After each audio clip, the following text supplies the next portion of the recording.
Everything good in my life I owe to my relationship with myself. Let me explain. I remember years ago sitting on my bathroom floor, and I had never felt that lonely. I literally was like looking at my life and my circumstances, and I was like, okay, I have no one. And the people that I do have, I don't trust because they've proven to me that they are not loyal.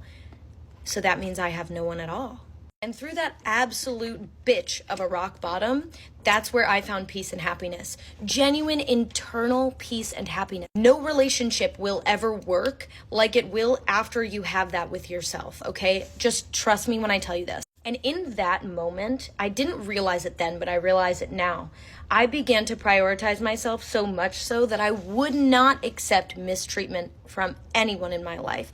Doesn't matter how close you were to me. Nothing is worth my peace. Period, the end. And you won't realize this until you have this experience with yourself. Me telling you is not going to make you realize this. You have to understand it for yourself in your own life. Me having that experience has forced me to accept nothing, literally not a grain less than I deserve, which has in turn given me a better environment with the people who I'm surrounded by, okay? So there is nothing that I'm compromising on. I don't compromise on treatment. I don't compromise on what I deserve, ever. Of course, you compromise in normal relationships, right? Like, I don't know, toilet paper over under bullshit. But I am not compromising anymore on the treatment that I receive from the people in my life, because anyone who gives me any shadow of a doubt that they deserve to be in my life, bye, because it's not worth it, okay? And I've learned that my peace is way too expensive to be on sale. And guess what, baby?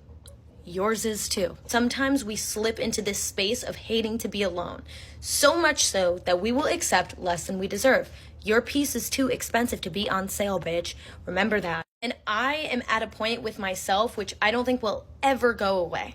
I don't think this will ever go away, where I would always rather be alone showing up for myself than accepting poor treatment just for the sake of having someone, whether that be friends, relationships, or anything at all. Prioritizing peace is not as easy as it sounds, and I completely acknowledge that. And I feel for you if you're on this journey, okay? But know that the rock bottoms always have a staircase, babe. And you might not get it right now, but you will when you get there. Nobody is worth your peace.